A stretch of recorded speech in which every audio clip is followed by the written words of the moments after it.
ready for a captivating journey around the world as we bring you the most compelling human interest stories. Jeff Hicks, a renowned journalist and speaker, takes you on a heartfelt exploration of the human spirit and the incredible stories that shape our world. Thank you. I appreciate that. Welcome to this episode of Biz Break. Today I'm going to discuss some thoughts and memories from my memoir, Growing Up in Idaho. As an Idaho kid surviving the decades of the 1960s and 70s, I had experiences that would likely be totally foreign to kiddos from today. I suppose that's why I was prompted to tell this story. My purpose is to try to bridge the divide between the generations, something we should all do in order to learn from each other. This is the story about one of my heroes, a guy named Steve Curry. But folded into the narrative is the story about my dad, Mike Hicks, who was also a hero of mine. Here's the story. It was 1974, and I was just a kid looking for heroes. In those days, the idea of kids having someone to look up to was in vogue. It hadn't yet been marred by athletes betting against their own teams, or rock and roll stars wasted on acid, at least in my world. Sports figures, celebrities, maybe a few religious leaders were all on my list of people I admired, but they never quite reached the pinnacle of hero for me. My Uncle Ed flew P-51s in the World War II Pacific Theater. He lost his plane over the Philippines during the war and crash-landed in the jungle. Fortunately for him, the natives found him before the Japanese. His newfound Filipino friends figured out a way to squirrel him back to a U.S. military unit. But it took a few months to do it. What an adventure! Ed was one of my heroes. I guess I was kind of different than some other kids my age. I didn't chase after those well-known folks who all the other kids were idolizing. Those movie stars and celebrities were too far away. I intuitively knew there was no way I could really ever get to know them. I wanted heroes who were close by, who I could talk to and get to know on a more personal level. Plus, a lot of the heroes my friends were chasing were just loudmouthed buffoons, in my opinion. Some were potheads with bloodshot eyes who said, "Hey, man," too often, and exaggerated their vowel sounds. If you were alive back then, you probably know what I mean. Anyway, I digress. I was more pragmatic when it came to my relationships, even with those people I idolized. My dad was one of my heroes, but for different reasons. I knew him well. He was fallible, and maybe that's what made him special. He was a redemption story, kind of like ancient Ulysses, who needed a long boat ride home to reach greatness. As his son, I was part of Dad's heroic story. I watched him grow up right before my eyes. He and Mom were barely out of their teens when I was born. They were still literally teenagers when my brother, their first kiddo, came along. Dad became a junior high school teacher in 1969. It was a profession that fit him well. He was passionate about his role as an influencer of kids. Social studies was his primary subject, but he also taught speech and drama and Idaho law. As an Idaho school teacher, he was forced to work through every summer vacation in order to keep the bills paid. For 6 or 7 years, he chose summer work driving truck for a river company, Western River Expeditions.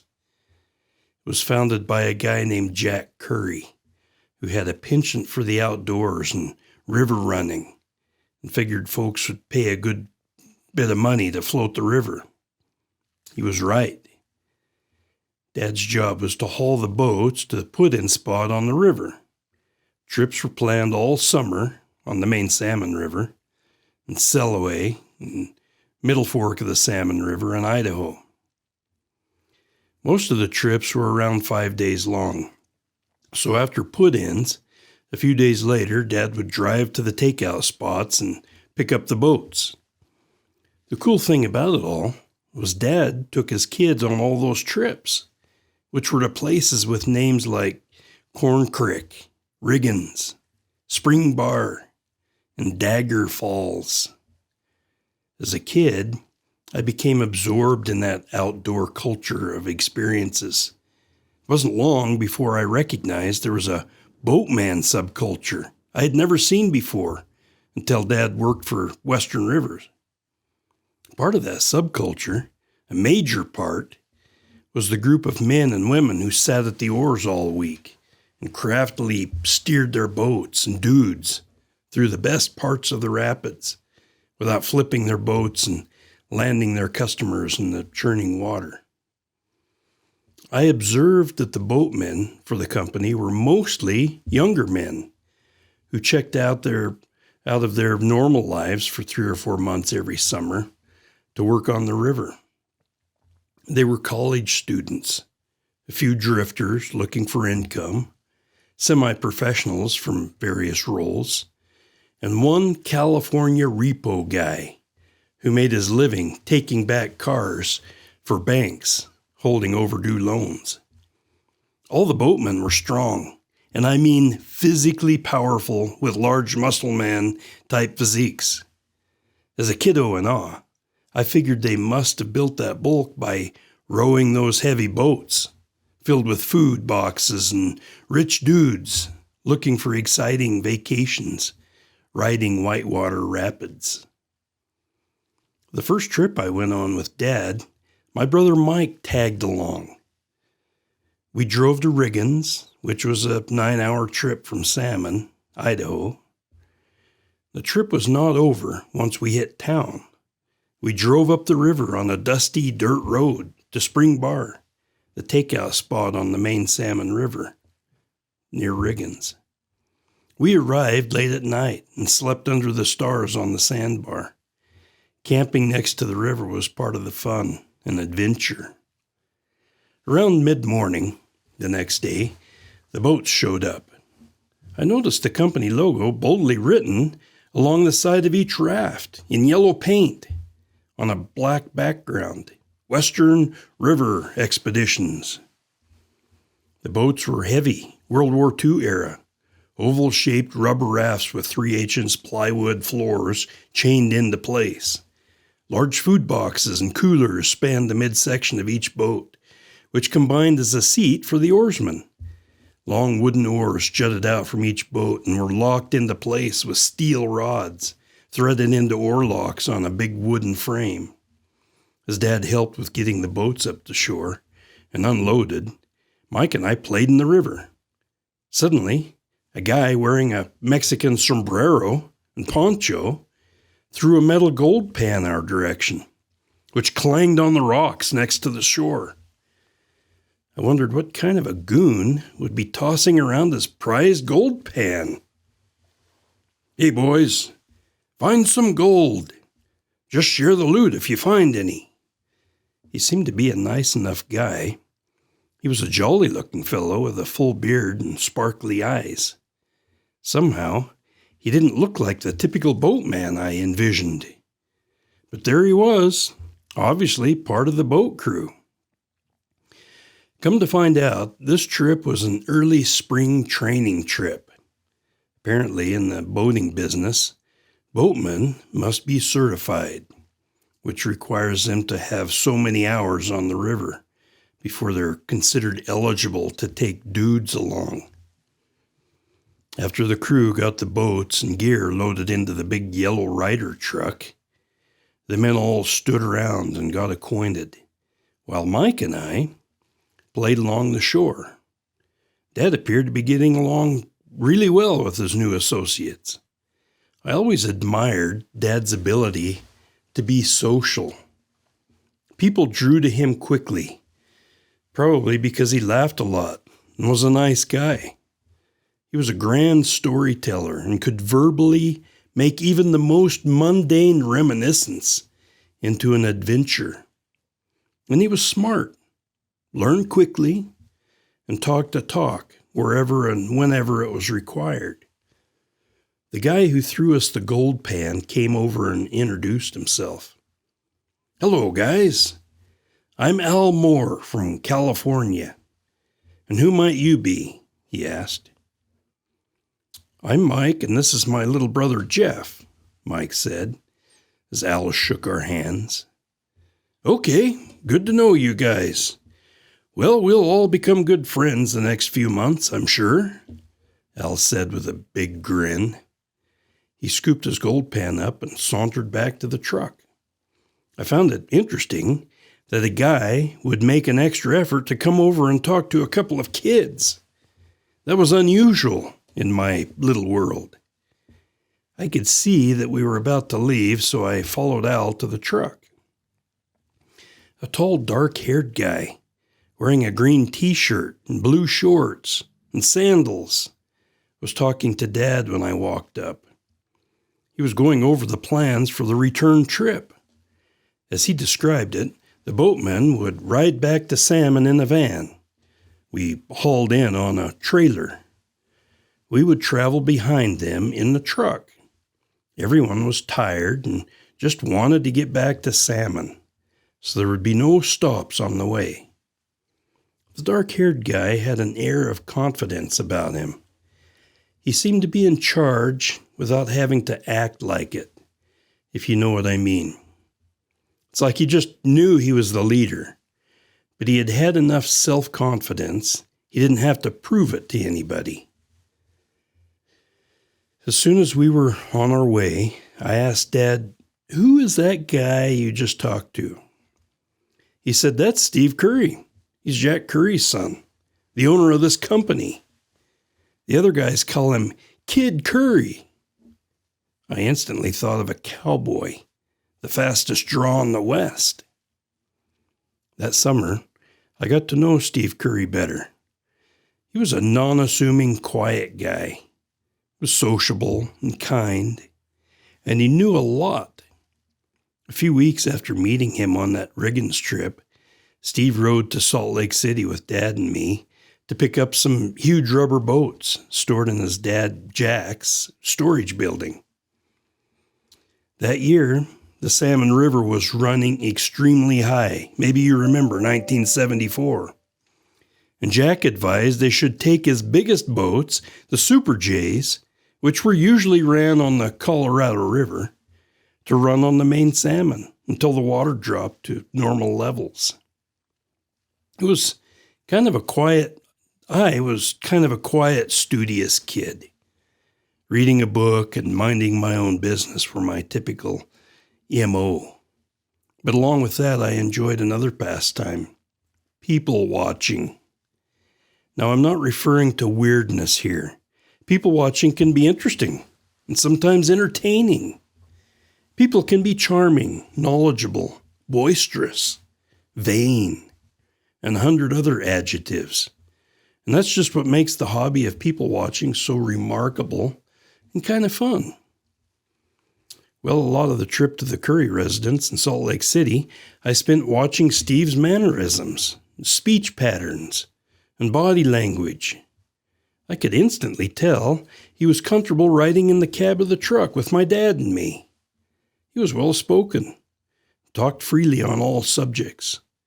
I surmised Steve would be just as comfortable talking to the Queen of England as he would a common laborer working on an assembly line somewhere. I barely knew Steve, but instantly I liked him and even trusted him. I was anxious to meet his dad, Jack, who I heard so much about, and the rest of the Curry family.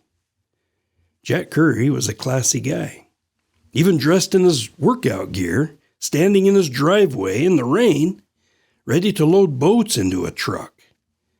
The Curry family was gracious and kind to Dad and me. We spent the night with them, were well fed by Betty, Jack's wife, and sent back to Idaho with some victuals for the road. There was a distinct air of wealth at the Curry residence, but they didn't act like it. As we drove home, Dad proudly talked of his newfound summer work as a truck driver for Western River. My dad was an interesting study. I listened closely to Dad's small talk as we drove along. He was a storyteller, probably an artistic talent he inherited from his ancient ancestors.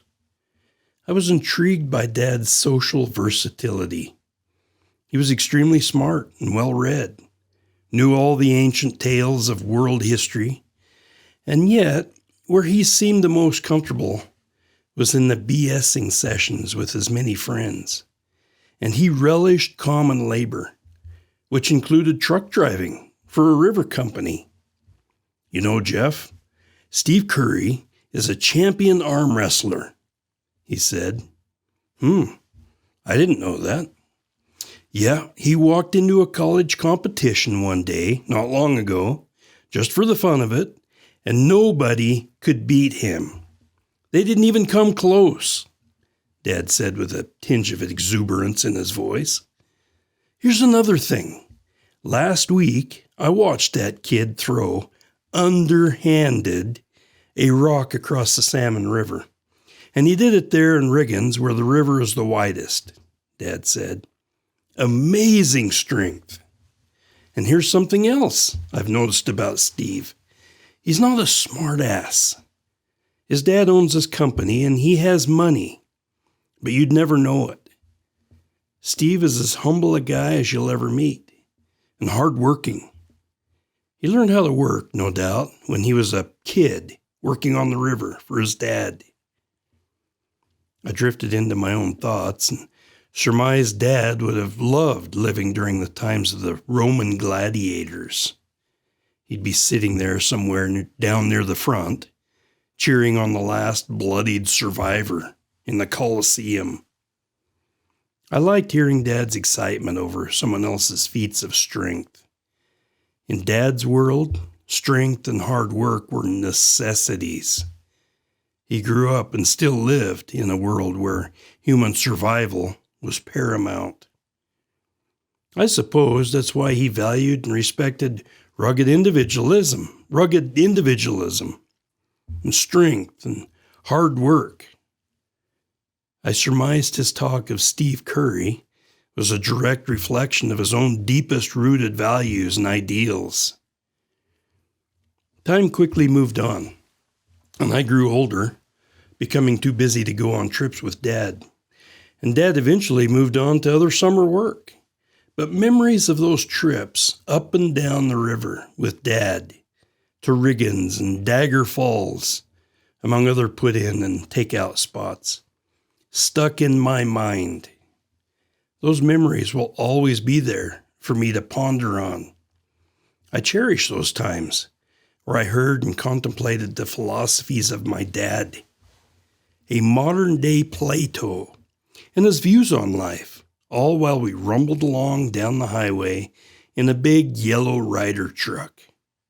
In 2006, I attended Steve Curry's funeral. He died of brain cancer. It was a fast-moving cancer that ended Steve's life only weeks after his diagnosis.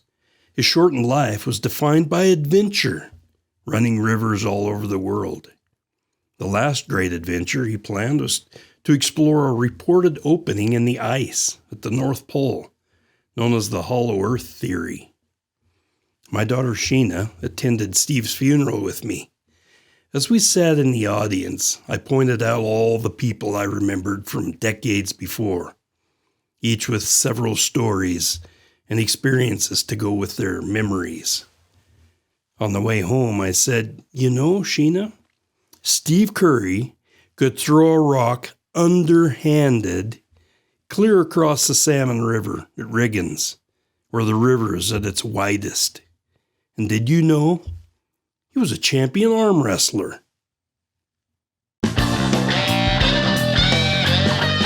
You've been listening to BizBreak, product of Voice Right Media.